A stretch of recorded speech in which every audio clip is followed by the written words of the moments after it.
Hi, I wanted to make a quick Chalk Talk video on a use case being developed by both our state liaison, EOC liaison work group, and our SICE work group.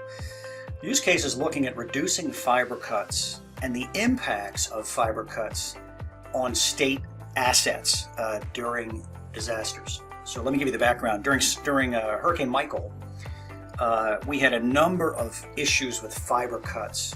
The challenge with it, having retired from the comm sector, I kind of understand a little bit. It's changed a lot, but it's a complex network of people. In any one stretch of fiber, there could be 2 or 3 companies involved, a cable company, a transport company, a local, there's a number of issues.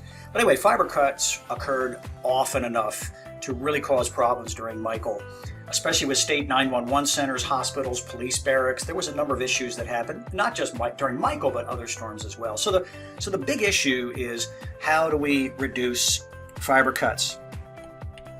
Okay, so that's what we're focusing on, and we're focusing on the state effort. Okay, states. There's a number of initiatives going on right now in the private sector.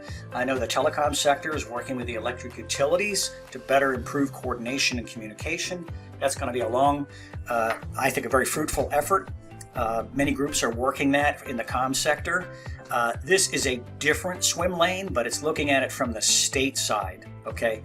And there may be an opportunity to meet in the middle on a couple of solutions, but let me underscore, there's no one solution to this.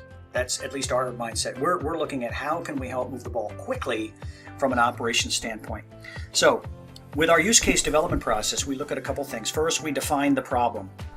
Okay, fiber cuts during disasters or disruptions of any kind. That's the problem we're looking to address. It's a big issue. So the impacts are many, and we'll list those out. But certainly, we're looking at the impacts to 911.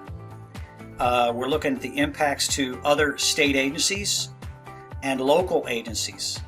Okay, and there's a number of other hospitals and so forth, right? Who are the people involved? Well, certainly you've got government agencies involved. You've got state EOC, hospitals, debris removal crews, which we'll come back to. They're a critical part of this. There's state contractors, local contractors. You certainly have industry involved, which is your comm sector, cable companies, wireless, landline, so forth. And then you've got other groups that I would say are trade associations, federal partners, Department of Energy, the FCC, DHS, FEMA. There's a lot of people that light up during these issues. So a use case committee was stood up by the Sensitive Information Sharing Work Group under the All Hats Consortium, I believe in May of 2019. And it had a number of conversations with the state EOC liaisons that have their own work group in the SICE. And what came out of that call was the majority of the cuts were really the majority of the cuts were really being caused by debris removal crews that were contracted by local or state government. And this process is the states issue a work order to the utility to make sure the power is off.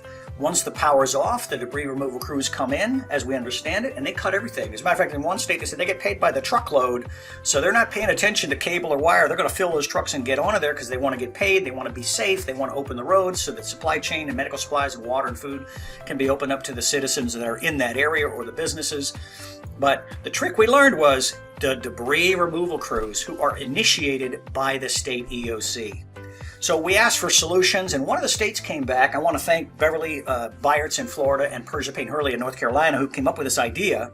My name is Persia, Payne, Hurley. I work at this place behind me, North Carolina Emergency Management. I'm the private sector manager, and I also coordinate our Business Emergency Operations Center, BEOC. I'm an emergency manager. I'm a private sector practitioner. That's in the words of Jason Jackson. That's what he called me. And I'm a relationship builder. That's what I do. So in all of that, building the BEOC, our BEOC, the point was for us is that we wanted businesses to continue. We wanted them to stay operational or resume operations as soon as possible before, during, or after a disaster, because those businesses support our communities. So the heart of what I do is to build the relationships that promote a cohesion between the state and the companies that do business in North Carolina to work together, to communicate, to collaborate, to coordinate. It's 4 C's in there somewhere, to cooperate and to come up with great solutions to big problems, all along the emergency management, chain of events.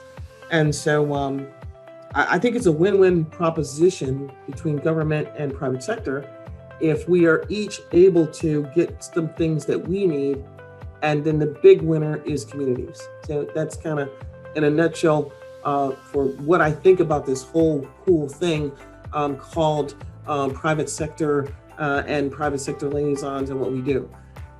Working with my peers in the other states inside of the All Hazards Consortium Private Sector Liaison Committee is so wonderful, because typically we are the only folks that are working with the private sector in our state.